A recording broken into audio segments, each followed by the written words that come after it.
Ladies and gentlemen, welcome back to the round review. This time I am going to be reviewing round 16, which was an awfully interesting round categorized by even more fucking upsets. Now, it must be said that this was a really interesting round in terms of games, matchups.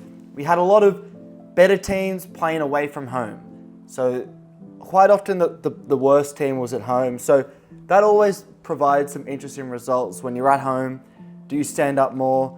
Are you more likely to play better football, etc., etc.? We're going to start with Melbourne, who took on the Brisbane Lions at the Gabba. And for a long time, Melbourne should have won this. And many thought Melbourne would win it. They came back in that second quarter and kicked, 1, 2, 3, 4, 5, 6... 1, 2, 3, 4, 5... I think it's 6 goals in a row. So that's 36 points, switch around it. They went from 15 odd points down to over 20 points in front. Halfway through the third quarter, they're still 20 points in front. Start of the fourth quarter, they're over 2 goals in front. And then Brisbane claw it back at the death. And Bailey Fritsch will be ruining that late opportunity where he went onto his left and kicked it and missed to the left and got a point. They're 5-point victors, 86-81. Look, to be completely honest, Brisbane had to win this game. And I'm surprised Melbourne played that well. But the reality is, the way it looks now, there is 1.5 wins separating third place Fremantle on 38 points, all the way down to 13th place Hawthorn on 32 points. If Hawthorn win a game, they can jump all the way up to 5th spot from 13th. That's how tight the top 8 is. And I think what that means is Sydney and Carlton, they're relaxed. They're comfortable right now. They've got the percentage. There's nothing to worry about too much for them. Life's good. But let's talk a bit more about the Brisbane and Melbourne game. It was the midfield of Brisbane that stood up late at halftime. I believe Chris Fagan came out and all he did was show the midfielders the difference in numbers between them and Melbourne. And Melbourne were dominating the midfield battle early on. Then that third and fourth quarter, that second half, Neil, Dunkley, McCluggage, they turned it on and they really made Melbourne look shit. Pickett with 5 goals, pretty fucking cool. But look, at the end of the day, much needed win for Brisbane, and Melbourne, they continued their shitter. Moving on to North Melbourne, who lost by 17 points, 60-77 against the Dogs. I also predicted this, but it was on the basis that only Bont played. And Bont did play, and boy, despite the fact he was slightly injured or was an injury concern, he was not a concern to the team because 35 touches, he did kick 3 points, so very inaccurate, but dominated with 11 clearances, 6 marks, 4 tackles. He was by far the best player on the ground. I thought the ruck battle was really interesting to watch. I'm a big fan of Tim English, but this season Tristan Xerri, and this night he dominated Tim English, I thought, and even got on the scoreboard, which you don't say about Tristan Xerri too much, but he's a potential All-Australian shout. Other players, Darcy Tucker with 30 touches, I thought had a pretty decent game. Goal kickers were pretty wry, Waitman with 3, but it was a low-scoring game, so there wasn't too much. Usually with this game, there's a full forward from the Dogs who kicks a bag. Josh Bruce has done it against North. Aaron Norton has done it against North. Neither are obviously playing right now. And I thought Jamara would... Oh no, sorry, Norton was playing, he's back, but I thought Jamara would be that guy, and he wasn't. Let's move swiftly on. North are in 9th... the Dogs are in 9th place. North are in last place. And that's why we can move on to the next game, which was game of the round. And boy, oh boy, was this an exciting finish. The Swans lost their second game of the season by a point to the Fremantle Football Club. Two very impressive teams right now. 98-99, so awfully high scoring. Logan McDonald with that after the siren miss. He just needed a point to get a result. Obviously, he needed the goal to get a win. And he thought he hit it flush and he sprayed it to the right. And that was just not what he liked. He did it last season against Port Adelaide as well, goal after the siren. So he's not the guy you want the ball in the hands. Does that make sense? Yeah, it does. What a performance by Fremantle. I think the most important thing you can say is if you think about the midfielders of Sydney this season, how good they've been, the only midfielder who had an okay game, and in fact, no one really did. Chad Warner had 23 touches, no influence. He did have 5 clearances, so he had an alright game. Rowbottom, 23 touches, only 4 tackles. Errol Goulding, 21 touches, only 240 metres gained. He usually has a lot more than that. Isaac Heaney, only 20 touches, but did get 6 clearances. Taylor Adams, 19. Justin McInerney, 20. Really low numbers from this team. The highest possession getter was Nick Blakey with 32. He also had the most metres gained. So Nick Blakey was the only shining light in this team. Yes, Hayward did kick 3 goals, but it was just it was Fremantle dominating when it mattered, Sarong, Fife and Johnson were leading clearance getters, so the midfield battle is what won the game. The fact Sydney nearly won the game still is outrageously impressive, given they were down the entire game. In fact, they weren't leading at all the entire game. The best they were doing was a draw. The fact they still nearly won that, and they got dominated in terms of the... look at this. Disposals. Fremantle had 33 more. Fremantle they had equal inside 50s, and Sydney has 17 free kicks. Fremantle had 9 free kicks. But we look at clearances, Freo 42, Sydney 32, so Freo over 10 clearances more. We look at the contested possessions.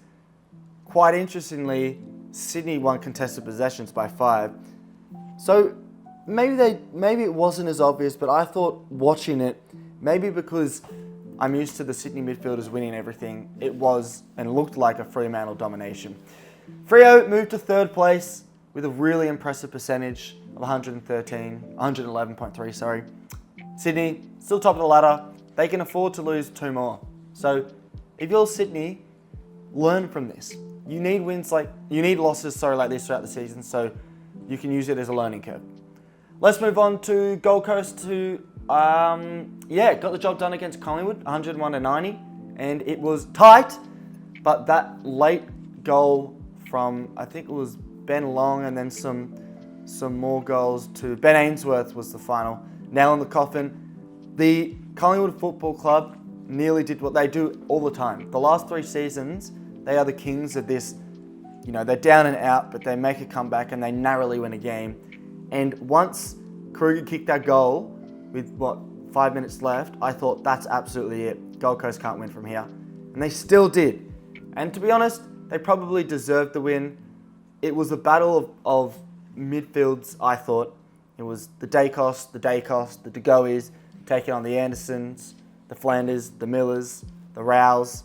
The ruck battle was interesting, but I believe Jared Rich got injured. Let's look at Dacos as well. Nick Dacos, 2 goals, 32 touches, outrageous influence.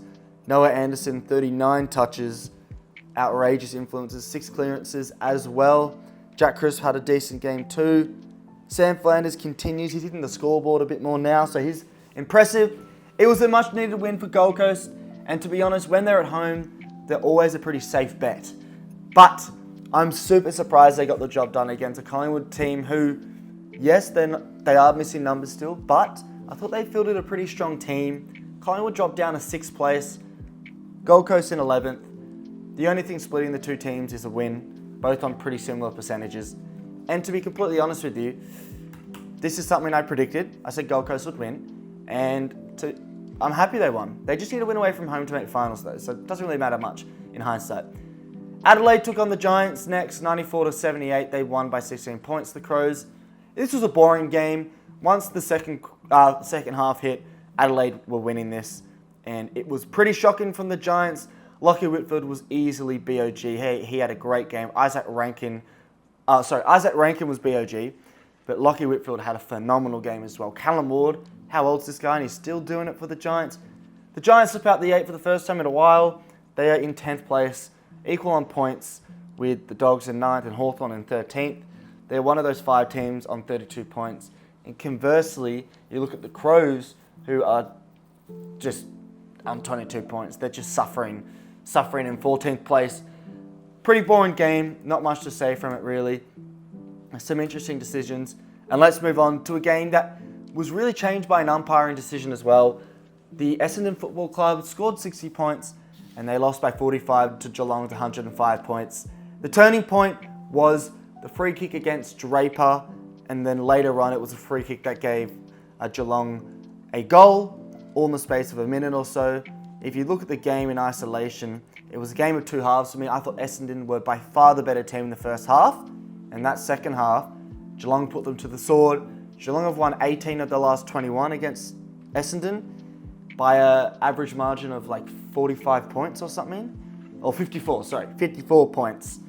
And although 45 is less than 54, what they lost by, it's still an outrageous number. And the thing with Essendon is, although they're in fourth on 38 points, if Brisbane, Port, Collingwood, Geelong win, and they don't, because their percentage is 99, below average, they drop down to 8th place. So if you're an Essendon fan, yes, you're in 4th right now, but it's not going to last long with a percentage like that. They really need a game where they can just pile on the points and get a percentage booster.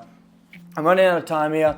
St Kilda took on Port Adelaide. Port won by 2 points. I did tip St Kilda, and I was pretty disappointed with their end of game performance. It was mostly Port's win, but with a Higgins goal, and by the way, there were 2 goals in that last quarter. Once again, Ross Lyon producing boring football. 60 to 62 is a combined 122 points. That last quarter where everyone thought it would go down, Cooper Sharma kicked a goal. 6 minutes later, at the 8-minute mark, Higgins kicked a goal. After 8 minutes, nobody kicked a goal. There were a couple points. Quinton Narkle got a point. Higgins another point. A rush behind. A Georgiades behind. Just boring. So boring. Like, it was an exciting end, but Port Adelaide get the job done, and fair play. Fair fucking play, because they didn't look amazing, but those are the wins that really do well for you when you're sort of down and out and you're not expected to win. And Port are happy. They're in 7th place. St Kilda are relevantly in 4th last still. That's going to happen with St Kilda. We'll move on to our second last match. I'm not going to talk much about this because I always do a separate video about Richmond games. Richmond 70, Carlton 131. Good first half, got dominated second half. We're shit, Carlton are good. Moving on to West Coast Hawthorn, 33 to 94. Also such a boring match. From go time, it was Hawthorn. Hawthorn were the better team. Their system was better. He was out-coached, I thought, Adam Simpson. And to be completely honest with you, it was bad. It was bad. And West Coast is slipping back into... For a while, it seemed they weren't in the Richmond-North Melbourne discussion. But with a percentage of 70.4, which is slowly getting worse, they could easily get drawn into that relegation... Well, not relegation, but the wooden spoon battle. That's it. That was round 16. It was fun. But you know what more fun is? Liking. So like. Thank you.